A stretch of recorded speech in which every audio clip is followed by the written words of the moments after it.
who switched their phone on this morning and looked at their Instagram and thought, oh, let me just check out what my stories are doing.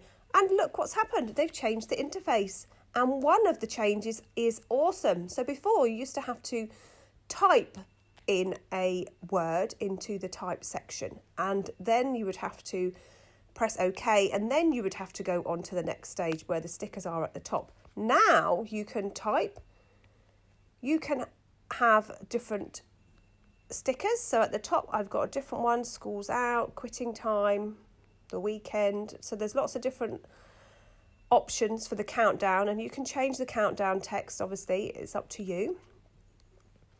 I've also got this 1 year ago, go back in time. This is so cool. This is my car. At the top, you've got this roll of dice, so it gives you a spontaneous post from a year ago. And again, how cool is that? So you can look at what you were doing 1 year ago and you just keep rolling the dice. And 2 years ago. Me and my girls. And 1 year ago, you and the launch gals started following each other. How cool is this? This is so cool. Again, another follower. And again. And then we're back to my car. So that was about 8 different functions there.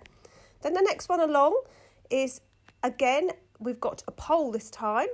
So you can do your polls and it's bringing up all these different options that you can have. Then we have this ask a question.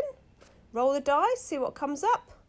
So you can show you how you can do the questions. And then we have another question. What song do you like? Choose a song. Best song to sing in the shower. So this is just a little taster of what's changed on Instagram stories. Keep tuned for a full update later on this week.